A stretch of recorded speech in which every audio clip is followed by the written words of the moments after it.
Welcome to Insights into Northeast Michigan, a WBKB News public affairs program.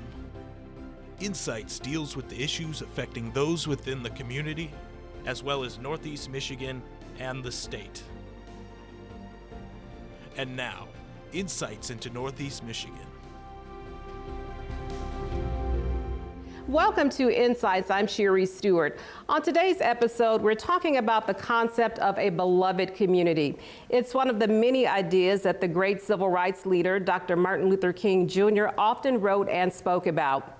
Well, joining me today to talk about the progress made towards Dr. King's goal is Tom Orth. He is the pastor at Grace Lutheran Church here in Alpena and also a longtime member of the Martin Luther King Jr. Committee.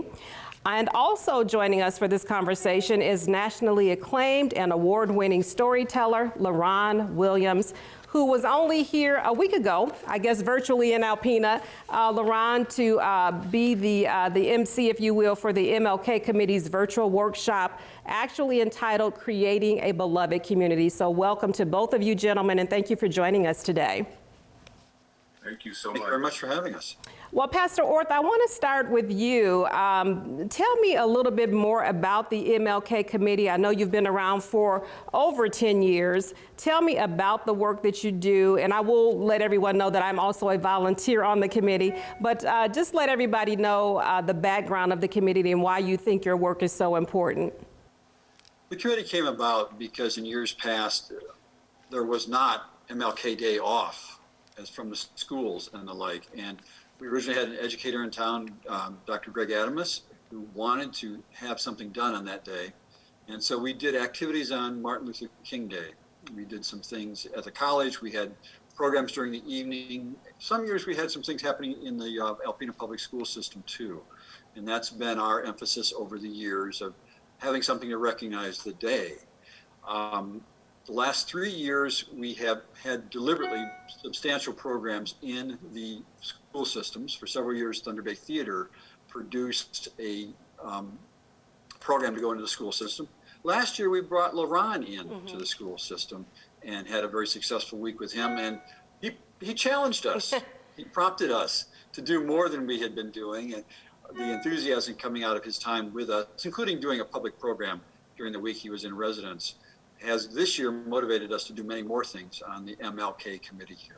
Yeah, so you have a very robust committee, a very robust, I guess, agenda for this year. I know we have a lot of activities for the month of February. So one other question for you, Pastor Orth, before I go to LaRon. How has COVID-19 affected this work? I know obviously we're doing so much of everything virtually. So how has it impacted the work that you've been able to do throughout the community?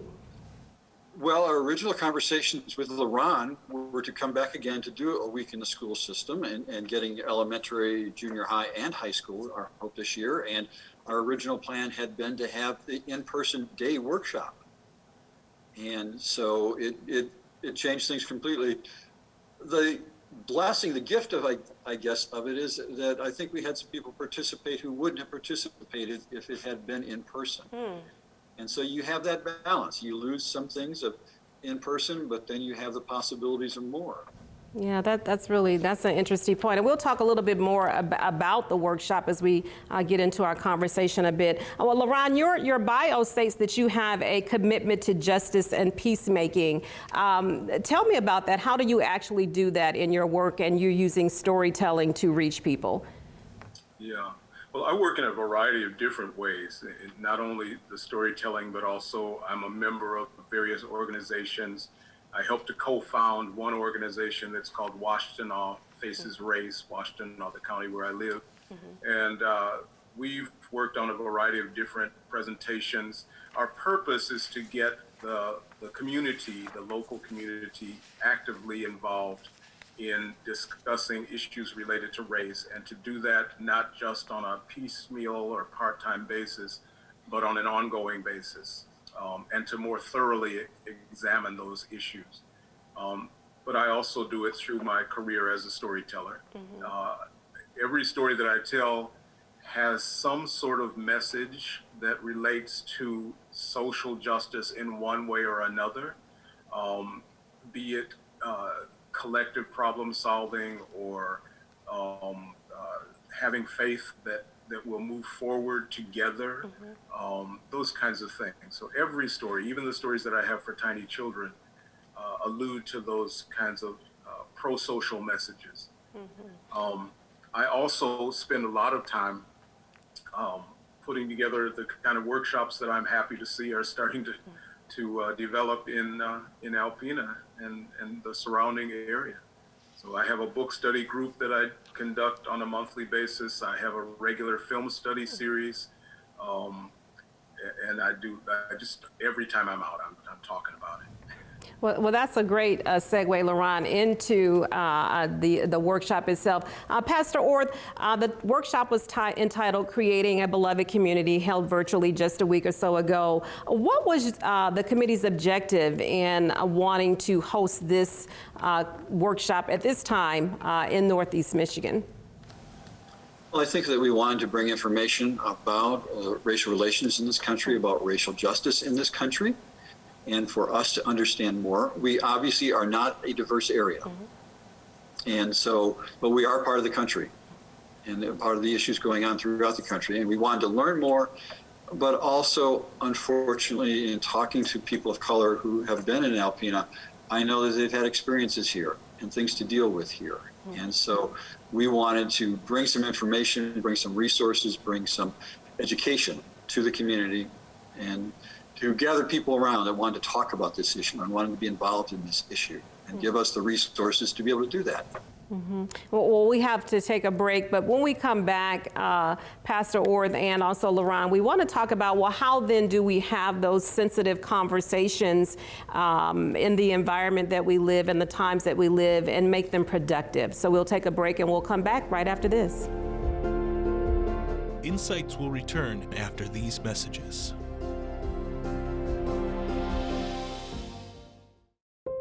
Welcome back to Insights. We're continuing our conversation with Pastor Tom Orth of the Mlk Committee of Alpena and also Laron Williams. He is an award-winning, nationally acclaimed storyteller. We're talking about the concept of a beloved community, and at the break we were talking about how we have those conversations during the time in which we live, the environment, the season, what's going on through our country nationally. I'll pose this to you, Pastor Orth. How do you think we best initiate those conversations?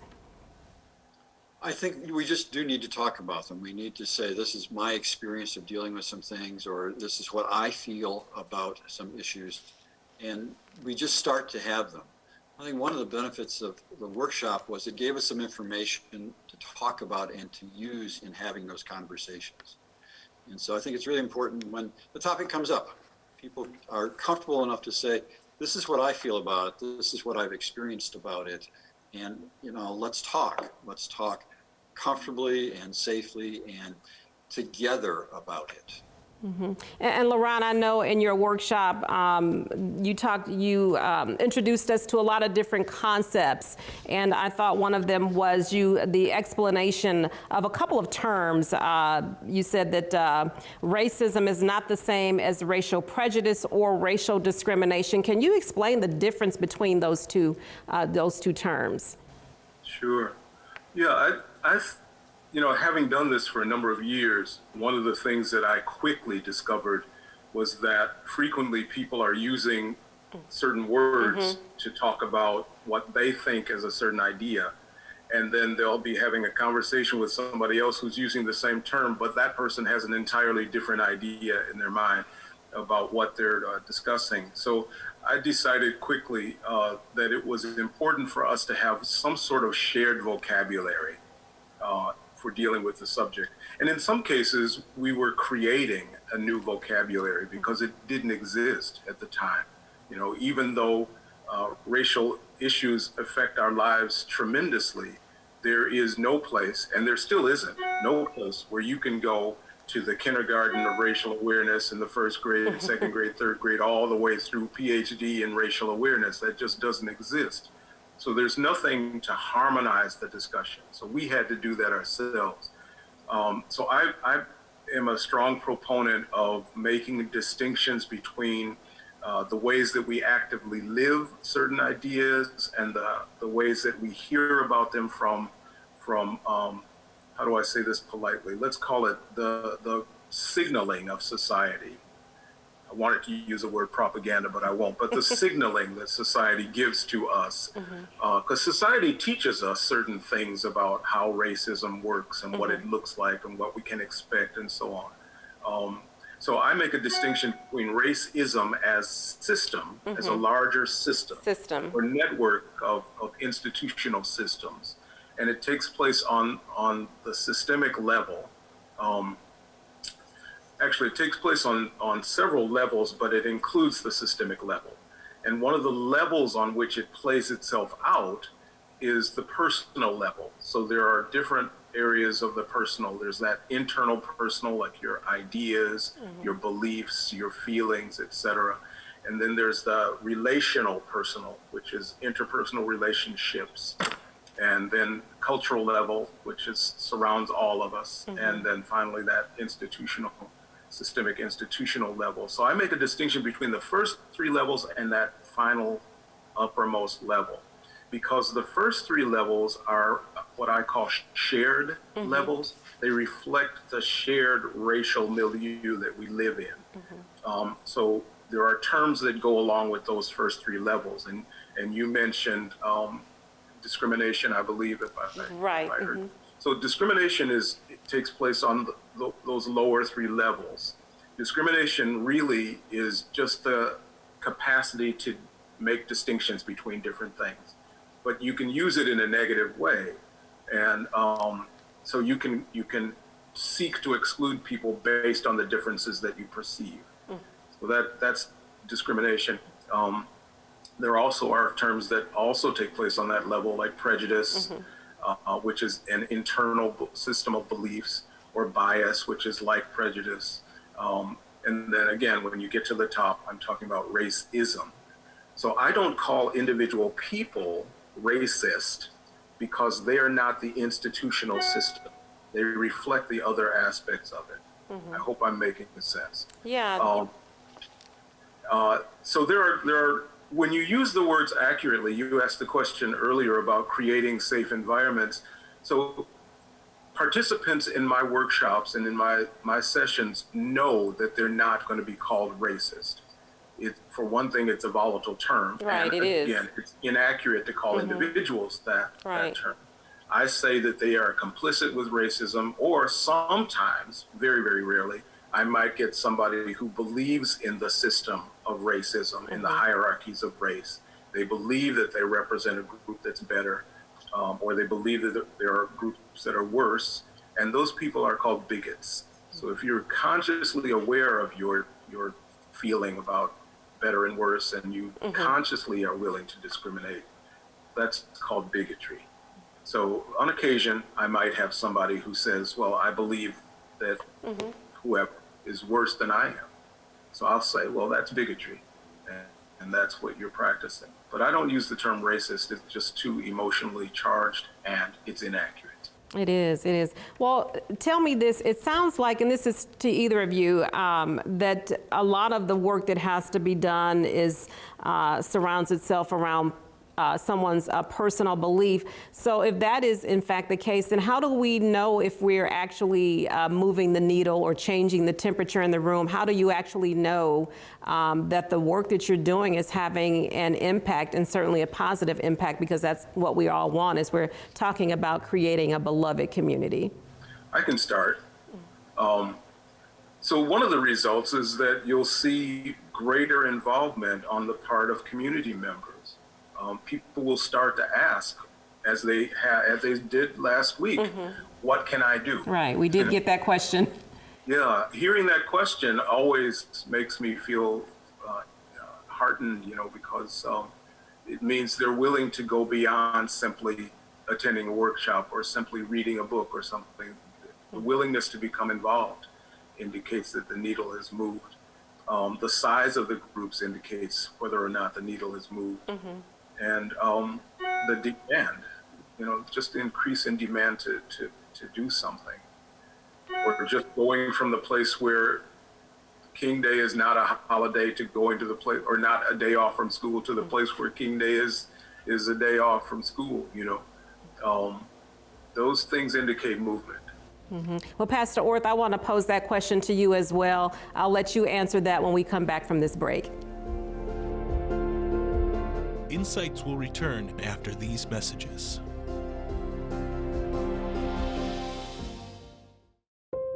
Welcome back to Insights. We're continuing our conversation with Pastor Tom Orth and also LaRon Williams. And at the break, Pastor Orth, we were asking and discussing how do you actually know that the work that you're doing on the committee is actually moving the needle? How do you know that you're actually making a difference? Well, LaRon referred to several things. One is that more people are involved, and different people are involved in it than we've had in the past. Over this last year, there have been some activities in the community which drew a number of new people and participated in them that I had not seen at workshops or events before. Just the fact that we had 6 hours of it on Saturday it was an issue because we'd not had a workshop that long before. And so that was an indication that people are willing to commit to it. And it's just the number of people that are talking about it and interested in it. I mean, another activity of the Mlk Committee right now is an ongoing discussion series. And there have been a number of people participating in that also that I have not seen in activities or events. So more people involved, more people willing to talk about and want to talk about the issue. And it's giving us the resources and being brave enough to talk about it in public. So I think the needle is moving. Things are happening here. I know that at the Open, Pastor Orth, you mentioned that this is not a very diverse community, but it's not to say that it's anything wrong with that. That's not a bad thing. It just is what it is. And so sometimes people may feel uncomfortable for various different reasons. Yeah, and it's, we have to live in the larger country and the larger world too. And there have not been as many experiences of it in Alpena because of the lack of diversity. Right. But it's not bad, but we can still be involved in the issues and the discussions. And speaking of being involved, how do people get involved in the committee? I would imagine that we're always looking for a great set of volunteers. Always looking for more people to be involved. And so certainly our email is at belovedcommunity.alpena@gmail.com, and that they can contact us on that and be put on the mailing list to know of upcoming activities. And certainly give me a call here at Grace Lutheran Church, and I can get you on the mailing list too. Well, LaRon, this question is for you. As you've traveled internationally and you have hosted workshops in various different communities, how does the smaller communities compare to larger communities? Do you get the same set of questions? Is it the same temperature in the room? What makes one community different from the other? Do you have to change your presentation style? Communities are different. They have their histories, they have their streams of information, their sources may be different. One thing I can count on, though, is that there are very few areas where there has been a long-standing, in-depth, and current understanding of how racism has worked historically and contemporarily. So in every case, I can count on having to start at sort of a basic level and then work from there. And even if I'm invited by, say, a larger group or a group of people who say, well, we've been dealing with this issue very intensely, and they want to have us a bigger workshop or a community-wide workshop, I know that there will be people there who will not have very much of an understanding of how racism has worked historically or contemporarily. I know that. Maybe that one group will be well educated, but there'll be a need to bring people up to speed, so to speak, or up to some level where the conversation will begin to show, we're talking about productivity, where the conversation will begin to be more productive. It takes a while to just get people off of certain beliefs, off of certain mindsets. And so I'm always prepared to do that kind of groundwork. Also, there may be some background piece to it. There have been times when I've been invited to a place where they just had some horrible incident of what, let's just call it a horrible incident. I don't want to go into details because sometimes they really are bad to remember. But that's been the case a few times where I was asked to come into a place to cool the atmosphere. So it varies greatly, but there's one thing I can be sure of, and that is that basic education is necessary. And in the time that we have remaining, I'll start with you, Pastor Orth.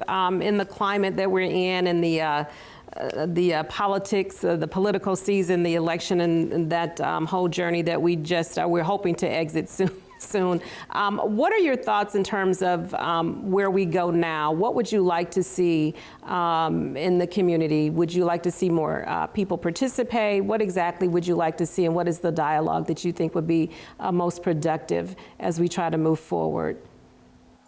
Well, I think that word dialogue is right. I think we need to have the conversation between ourselves to understand each other's feelings about the issue, and not just about racial justice. So there's a number of issues that separate us in the country right now, but we have to talk together.